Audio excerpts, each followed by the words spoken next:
السلام علیکم ورحمۃ اللہ تعالیٰ وبرکاتہ۔ امید کرتا ہوں سب خیریت سے ہوں گے۔ میں ہوں داؤد طیب اور آپ دیکھ رہے ہیں میرے یوٹیوب چینل داؤد جو ویورز۔ آج جس ٹاپک پہ میں بات کرنے جا رہا ہوں اسے کہتے ہیں ہوپنگ کف، یعنی کالی کھانسی۔ یہ ایک ایسی کھانسی ہے جو ایک خاص قسم کے جراثیم سے ہوتی ہے جسے کہتے ہیں بارڈیٹیلا پرٹوسز۔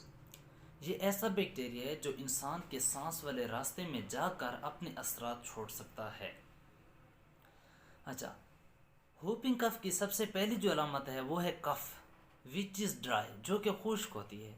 1 سے 1.5 ہفتے بعد یہ کھانسی بلغم والی کھانسی میں کنورٹ ہو جاتی ہے، جس سے پیشنٹ کو سانس لینے میں بہت زیادہ دشواری ہوتی ہے۔ اتنی دشواری ہوتی ہے کہ اس کی چھاتی اور سانس کے پٹھے تھک جاتے ہیں اور وہ سانس صحیح نہیں لے پاتا۔ اور بعض اوقات ان علامتوں کے ساتھ اتنا پرابلم ہو جاتا ہے کہ پیشنٹ کو فٹس لگنا سٹارٹ ہو جاتے ہیں، یعنی جھٹکے لگنا سٹارٹ ہو جاتے ہیں۔ تو یہ ایک بہت بڑی complicated and contagious disease. Contagious سے مراد ایک شخص سے دوسرے شخص میں پھیل سکتی ہے۔ اچھا، ہوپنگ کف والا پیشنٹ جب کھانستا ہے اور سانس اندر کی طرف لیتا ہے اور اندر سے سیٹی جیسی آواز آتی ہے تو ایک ہوپنگ کف یعنی کالی کھانسی کی علامت ہے۔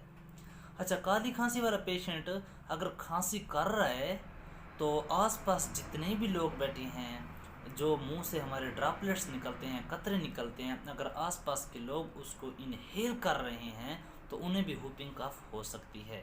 تو ان چیزوں کا ہمیں خیال رکھنا چاہیے۔ یہ بیماری، یہ ہوپنگ کف زیادہ تر 1 سے 5 سال کی عمر کے بچوں میں ہوتی ہے۔ بڑوں میں ہوتی ہے لیکن بچوں میں اس کی ریشیو زیادہ ہوتی ہے۔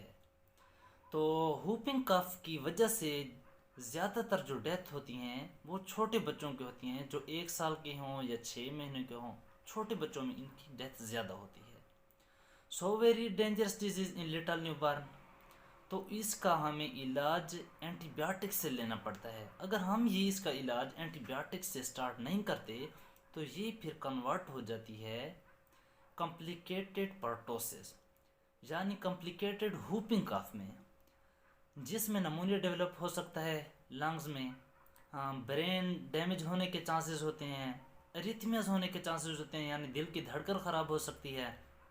پیشنٹ کو پورے جسم میں فٹس یعنی جھٹکے لگنا سٹارٹ ہو جاتے ہیں۔ پیشنٹ اتنے زور سے کھانسی کرتا ہے کہ سم ٹائم اس کی ریبس جو ہیں یہ فریکچر ہو جاتی ہیں کھانسی کی وجہ سے، یعنی پسلیاں فریکچر ہو جاتی ہیں۔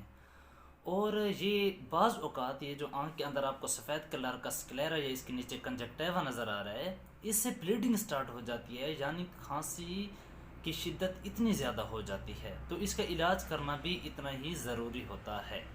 اچھا، اس کھانسی کی بھی اپنی سٹیجز ہیں۔ سب سے پہلے مرحلہ جو ہے، سب سے پہلی جو سٹیج ہے وہ ہے 1 سے 2 ہفتے، پھر دوسرا اگلے 2 سے 4 ہفتے، پھر تیسرا جو ہے پھر 1 سے 2 ہفتے۔ ابھی درمیان والی جو سٹیج ہے یہ بیماری زور پر ہوتی ہے۔ ابھی آخری 1 سے 2 ہفتے جو ہیں یہ پھر پیشنٹ اپنی صحت کی طرف لوٹنا شروع ہو جاتا ہے۔ اپنے بچوں کو اب ہوپنگ کف سے بچانا ہے تو اس کے لیے گورنمنٹ ہے so very nice organizing system further, ٹھیک ہے، وہ چھوٹے بچوں کو ویکسینیٹ کر دیتے ہیں پہلے مہینے، چوتھے مہینے، چھٹے مہینے، 8ویں مہینے، 18ویں مہینے، پھر 4 سال میں، 6 سال میں ویکسینیٹ کر دیتے ہیں۔ اور اینڈ پہ آپ لوگوں کو یہ بتاتا چلوں کہ آپ لوگوں نے بہت احتیاط کرنی ہے کہ جو گھر میں صحت یاب لوگ ہیں، صحت یاب بچے ہیں، کالی کھانسی والے بچے سے ان کو بچا کر رکھنا ہے، کیونکہ کالی کھانسی ایک سے دوسرے شخص میں پھیلتی ہے، کیونکہ آس پاس جتنے بھی بچے ہوتے ہیں، ہمارے زیادہ تر بچے ایک دوسرے کے ساتھ کھیل رہے ہوتے ہیں، تو اگر وہ ڈراپلیٹس وہ انہیل کر دیتے ہیں تو اس کی وجہ سے کھانسی لگ سکتی ہے۔ تو آپ لوگوں نے اپنے بچوں کو کالی کھانسی والے بچے سے بچا کر رکھنا ہے۔ امید کرتا ہوں آج کی ویڈیو آپ لوگوں کو پسند آئی ہوگی۔